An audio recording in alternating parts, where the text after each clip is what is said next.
Earlier this season, we released an episode focused on the complex and interconnected set of concepts that students engage with as they learn to count. In this follow-up episode, we're going to examine a powerful routine called counting collections. We'll be talking with Danielle Robinson and Dr. Melissa Hedges from the Milwaukee Public Schools about counting collections and the impact that this routine can have on student thinking. Well, welcome to the podcast, Danielle and Melissa. I can't tell you how excited I am to talk with y'all about the practice of counting collections. Thanks for having us. Yes, we're so excited to be here. I want to start this conversation by acknowledging that the two of you are actually part of a larger team of educators who really took this work on counting collections. You introduced it in the Milwaukee Public Schools. And Melissa, I think I'll start with you. Can you take a moment to recognize the collaborators who have been a part of this work? Absolutely. In addition to Danielle and myself, we are fortunate to work with three other colleagues, Lakeisha King, Krista Beal, and Claire Madden. All three are early childhood coaches that actively support this work as well. So, Danielle, I wonder for some folks if we can help them see this practice more clearly. Can you spend time unpacking what does counting collections look like in a classroom? If I walked in, what are some of the things that I might see? Yeah. I think what's really amazing about counting collections is there might be some different ways that you might see counting collections happening in the classroom. When you walk into a classroom, you might see some students all over. Maybe they're sitting at tables, maybe they're on the carpet. And what they're doing is they're actually counting a baggie of objects. And really their job is to answer this question, this very simple but complicated question of how many. And they get to decide how they want to count. Not only do they get to pick what they want to count, but they also get to pick their strategy of how they actually want to count that collection. They can use different tools. They might be using bowls or plates. They might be using 10 frames. They might be using number paths. You might see kiddos who are counting by ones. You might see kids who are making different groupings. At times, you might also see kiddos are in stations, and you might see a small group where a teacher is doing counting collections with a few kiddos. You might see them working with partners. And I think the beautiful piece of this and the unique part of counting collections within Milwaukee Public Schools is that we've been able to actually pair the counting trajectory from Doug Clements and Julie Sarama with counting collections, where teachers are able to do an interview with their students, really see where they're at in their counting so that the kids are counting a just right collection for them, something that's not too easy, something that's not too hard, but something that is available for them to really push them in their understanding of counting. So you're going to see kids counting different sizes. And we always tell the teachers it's a really beautiful moment when you're looking across a classroom, and as a teacher, you can actually step back and know that every one of your kids are getting what they need in that moment. Because I think oftentimes we really don't ever get to feel like that, where we feel like, wow, all my kids are getting what they need right now, and I know that I am providing the scaffolds that they need. So I want to ask you a few follow-ups, if I might, Danielle. Yeah, of course. There's a bit of language that you used initially where I'm paraphrasing, and tell me where I get this wrong. You use the language simple yet complicated, I think. Am I hearing that right? I did, yeah. Tell me about that. I think it's so interesting because a lot of times when we introduce this idea of counting collections with our teachers, they're like, wait a minute. So I'm supposed to give this baggie of a bunch of things to my students, and they just get to go decide how they want to count it? And we're like, yeah. That is absolutely what we're asking you to do.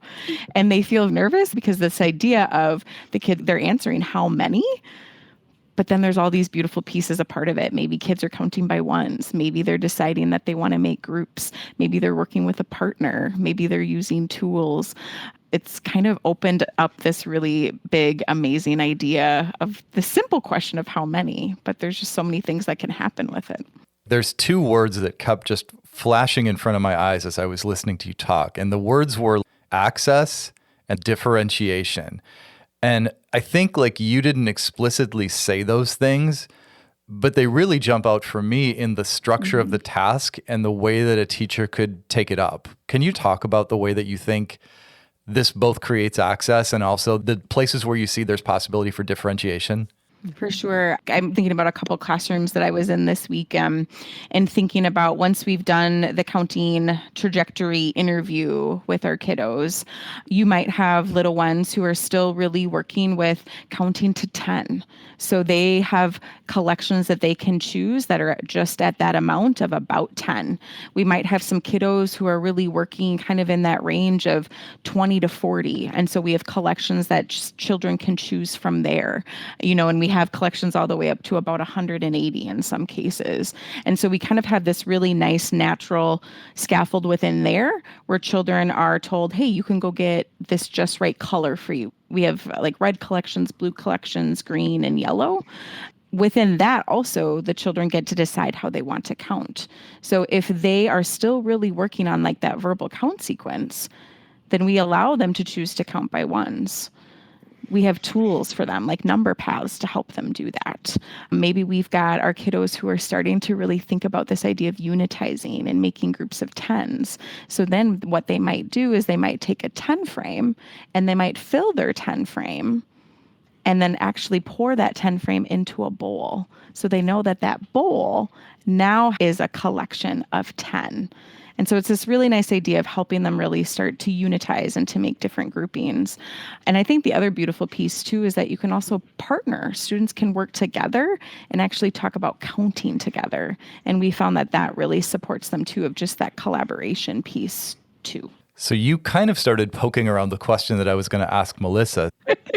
You said the word unitizing, which is the other thing that was really jumping out, because I taught kindergarten and first grade for about 8 years. And in my head, immediately, all of the different trajectories that kids are on when it comes to counting, unitizing, combining, those things start to pop out. But Melissa, I think what you would say is there is a lot of mathematics that we can build for kids beyond, say, K2. And I'm wondering if you could talk a little bit about that.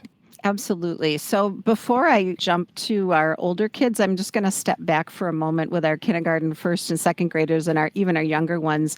So the mathematics that we know that they need to be able to count collections, that idea of cardinality, one-to-one correspondence, organization. Danielle did a beautiful job explaining how the kids are going to grab a bag, figure out how to count. It's up to them, as well as this idea of producing a set, thinking about how many, being able to name how many. The reason why I wanted to go back and touch on those is that we know that as children get older and they move into third, fourth, and fifth grade, those are understandings that they must carry with them. And sometimes those ideas aren't addressed well in our instructional materials. So the idea of asking a first and second grader to learn how to construct a unit of 10 and know that 10 ones is 110 is key, because when we look at where place value tends to fall apart in our upper grades, my experience has been it's fifth grade, where all of a sudden we're dealing with big numbers, we're moving into decimals, we're thinking about different size units, we've got fractions, there's all kinds of things happening. So the idea of counting collections in the early elementary grades helps build kids' number sense, provides them with that confidence of magnitude of number, and then as they move into those either larger collections or different ways to count, we can make beautiful connections to larger place values, so hundreds, thousands, 10,000s. Sometimes those collections will get big. All those early number relationships also build. So those early number relationships, part whole reasoning, that numbers are composed and decomposed of parts.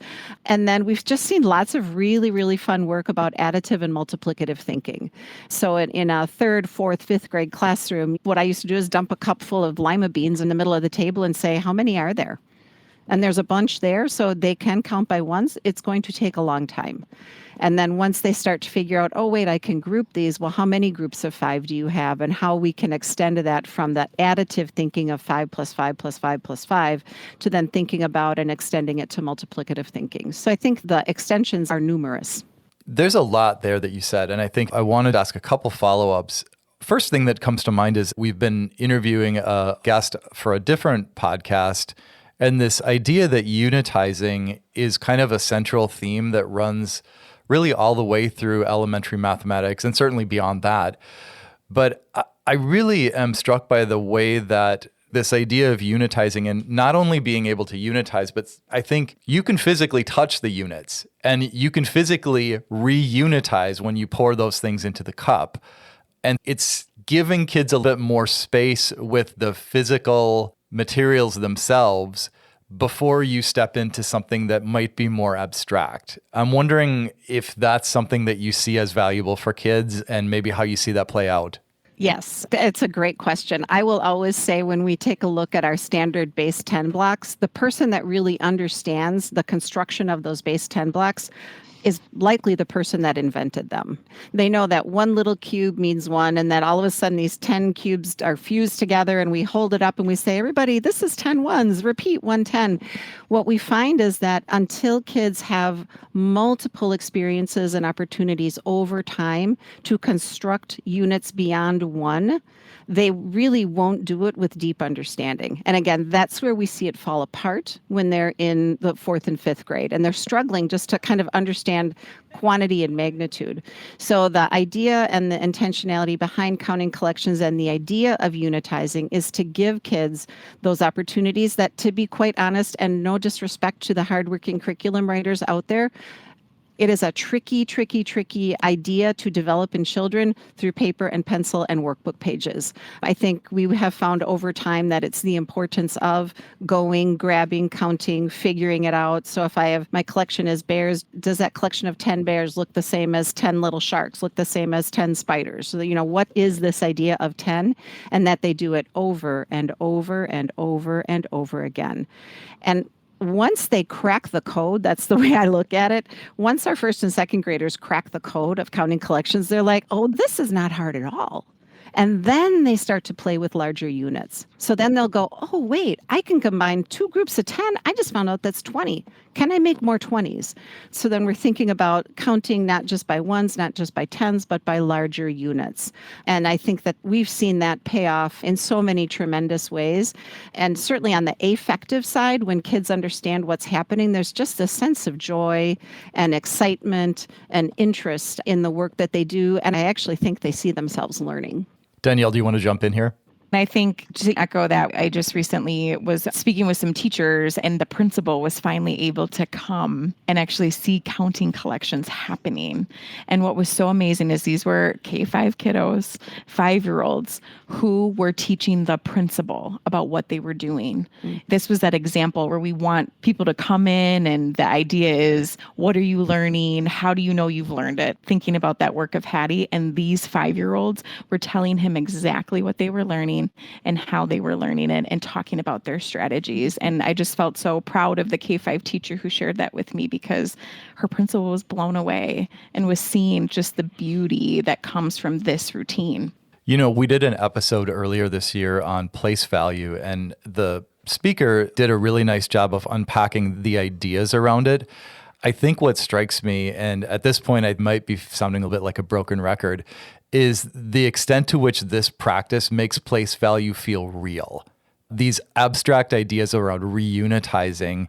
And I think, Melissa, I'm going back to something you said earlier where you're like, the ability to do this in an abstract space where you potentially are relying on paper and pencil or even drawing, that's challenging. Whereas this puts it in kids' hands and you physically reunitize something, which is such a massive deal. This idea that like 110 and 10 ones have the same value, even though we're looking at them differently simultaneously, that's such a big deal for kids. And it just really stands out for me as I hear you all talk.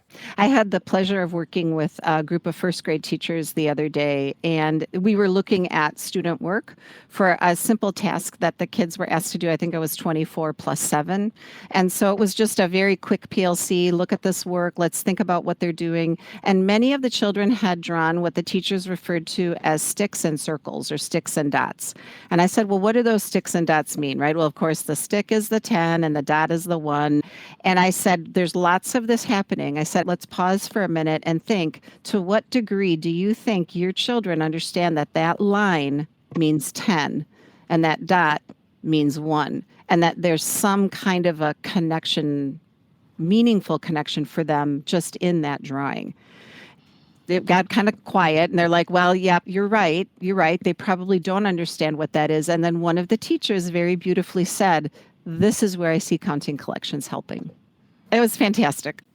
Danielle, I want to shift and ask you a little bit about representation. Just talk a bit about the role of representing the collection once the counting process and that work has happened. What do you all ask kids to do in terms of representation? And can you talk a little bit about the value of that? Right, absolutely. I think one thing that as we continue to go through and thinking about this routine and the importance of really helping our students make sense and count meaningfully, I think we will always go back to our math teaching framework that's been laid out for us, through taking action, principles to action, catalyzing change, and really thinking about the power of using multiple representations and how, just like you said, we want our students to be able to be physically unitizing. So we have that aspect of working with our actual collections.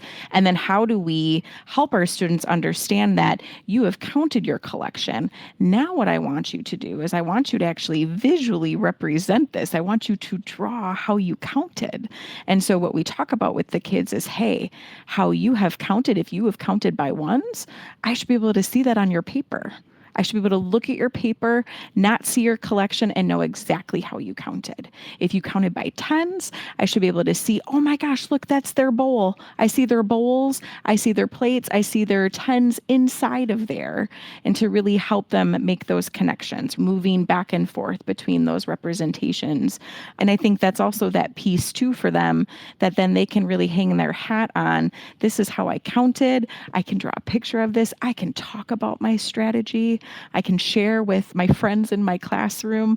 And then that's how we like to close with our counting collections routine, is really going through and picking a piece of student work and really highlighting a student's particular strategy, or even just highlighting several and being like, look at all this work they did today. Look at all of this mathematical thinking. So I think it's a really important and powerful piece, especially with our first and second graders too. We really bring in this idea of equations too. So this idea, if I've counted 73 and I've got my 7 groups of 10, I should have 10 plus 10 plus 10, right, all the way to 70, and then adding my 3. So I think it's just a continuous idea of having our kids really developing that strong understanding of meaningful counting, diving into place value. I'm really struck by the way that you described the protocol, where you said you're asking kids to really clearly make sure that what they're doing aligns with their drawing. The other piece about that is it feels like one that sets kids up to be able to share their thinking in a way where they've got a scaffold that they've created for themselves. The other thing that it really makes me think about is how, if I'm a teacher and I'm looking at student work, I can really use that to position that student's idea as valuable, or position that student's thinking as something that's important for other people to notice or attend to. So you could use this to really raise a student's ideas status or raise the student status as well. Does that actually play out in reality? It does, actually. So a couple of times what I will do is I will go in to a classroom, and oftentimes it can be kind of apparent for which students may just not have the strongest mathematical identity, or may not feel that they have a lot of math agency in the space. And so one thing that I will really intentionally do and work with the teacher to do is, you know what, we are going to share that little one's work today. We're going to share that work because this is an opportunity to really position that child as a mathematician and to position that child as someone who has something to offer. And the fact that they were able to do this really hard work. So that is something that is very near and dear to us, to really help our teachers think of these different ways to ensure that this is a routine that is for all of our children, for each and every child that is in that space. So that is absolutely something that we find power in and seek to help our teachers find as well. Well, I would love for each of you to just weigh in on this next question. What has really come to mind is how different this experience of mathematics is from what a lot of adults and unfortunately what a lot of kids might experience in elementary school. I'm wondering if both of you would talk a bit about what does this look like in classrooms? How does this impact the lived experience of kids and their math identities? Can you just talk a little bit about that? I can start. This is Melissa. So we have 4 beliefs on our little math team that we anchor our work around every single day. And we believe that mathematics should be humanizing, healing, liberating, and joyful. And so we talk a lot about when you walk into a classroom, how do you know that mathematics instruction is humanizing, which means our children are placed at the center of this work. It's liberating. They see themselves in it. They're able to do it. It's healing for the teacher as well as for the student, right? And healing in that the student sees themselves as capable and able to do this, and then joyful that it's just fun and interesting and engaging. I think over time, what we've seen is it helps us see those 4 beliefs come to life in every single classroom that's doing it when that activity is underway and children are engaged and interested. There's a beautiful hum that settles over the room. And sometimes you have to remind the teacher, step back, take a look at what is happening. Those guys are all engaged. They're all interested. They're all doing work that matters to them because it's their work. It's their creation. It's not a workbook page. It's not a fill in the blank. It's not a do what I do, right? It's, you know what? We have faith in you. We believe that you can do this. And they show us time and time again that they can. I'll continue to echo that, where for Milwaukee Public Schools and the work that we are seeking to do is really creating these really transformative math spaces for, in particular, our Black and Brown children, and really just making sure that they are seeing themselves as mathematicians, that they see themselves within this work, and that they are able to share their thinking and have their brilliance on display.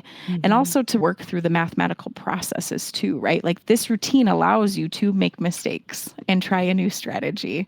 I had this one little guy a couple months ago. He was working in a pretty large collection and I walked by him and he was making groups of 2. And I was like, oh, what are you working on? And he's like, I'm making groups of 2. And I thought to myself, I was like, oh boy, that's going to take him a long time because he had a really big collection.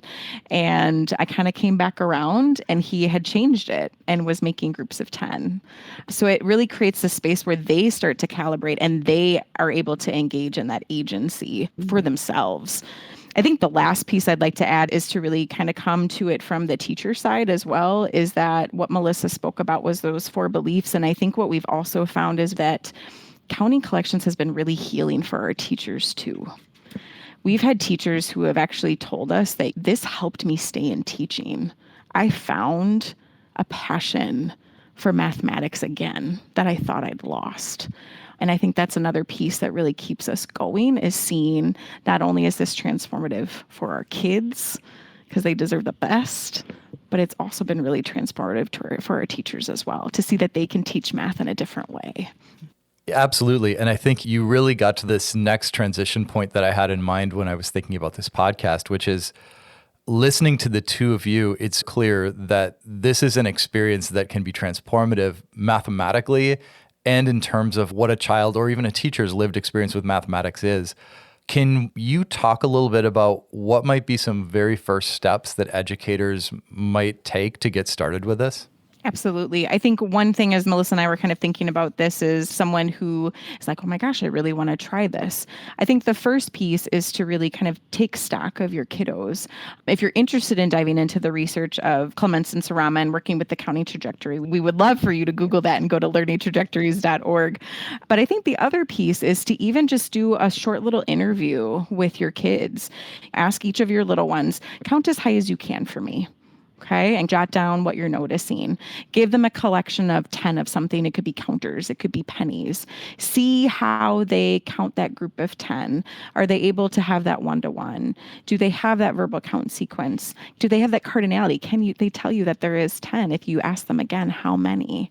If they can do that, then go ahead and give them 31. Give them 31 of something, have them count, and kind of just see the range of kiddos that you have and really see where is kind of that little challenge I might want to give them. I think another really nice piece is once you dive into this work, you are never going to look at the dollar section different. You are always just start gathering things, right? Like pattern blocks. I started with noodles. That is how I started counting collections in my classroom. I used a bunch of erasers that I left over from my prize box. I used noodles. I used beads, bobby pins, rocks, twigs. I mean, start kind of just collecting. It doesn't have to be something that you spend your money on. This can be something that you already use, things that you have. I think that's one way that you can kind of get started. Then also procedures. Like go slow to go fast. Once you've got your collections, really teach your kids how to respect those collections. Anchor charts are huge. We always say, when I start this with 4-year-olds, our first lesson is, this is how we open the bag today. This is how we take our collections out. So we always recommend go slow to go fast. Really help the kids understand how to take care of the collections, and then they'll fly from there. Mm-hmm. So Melissa, I think this is part 2 of that question, which is, when you think about the kinds of things that helped you start this work and sustain this work in the Milwaukee Public Schools, do you have any recommendations that you think might help other folks? Yeah, my first entry point into learning about counting collections, other than through an incredibly valued colleague that learned about it at a conference, was to venture into the TED.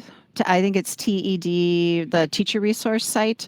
And that was where I found some initial resources around how do we do this. We were actually getting ready to teach a course that at the time Danielle was going to be a student in. And we knew that we wanted to do this thing called counting collections. So it's like, well, let's get our act together on this. So we spent a lot of time looking at that. There's some lovely resources in there. And since the explosion of the importance of early mathematics has happened in American mathematical culture, which I think is fantastic, wonderful sites have come up. One of our favorites that we were talking about is DREAM, DREME, the DREAM website. Fantastic resources. The other one Danielle mentioned earlier, it's just learningtrajectories.org. That's the Clements and Sarama research, which 15 years ago, we were charged as math educators to kind of figure out how to get that into the hands of teachers. And so that's one of the ways that they've done that. A couple of books that come to mind is the Young Mathematicians, the Cognitively Guided Instruction in the Preschool Classroom. Fantastic. If you don't have it and you're a preschool teacher and you're interested in math, get it. And then, of course, the Choral Counting and Counting Collections book by Frankie Kazemi and Tuaro. Yeah, so I think those are some of the big ones. If you want just kind of snippets of where to go to the DREAM, DREME, and you'll get some lovely, lovely hits. There's some very nice videos. Yeah, just watch a kid count. I think that's a great place to stop. I can't thank you two enough for joining us. It has really been a pleasure talking with both of you. Thank you so much. Thanks for your interest in our work. We really appreciate it. With the close of this episode, we are at the end of season 2 for Rounding Up. And I want to just thank everyone who's been listening for your support, for the way that you're taking these ideas up in your own classrooms and schools. We'll be taking the summer off to connect with new speakers, and we'll be back with season 3 this fall. In the meantime, if you have topics or ideas that you'd like for us to talk about, let us know. You can reach out to us at mikew@mathlearningcenter.org. What are some things you'd like us to talk about in the coming year? Have a great summer, and we'll see you all in the fall.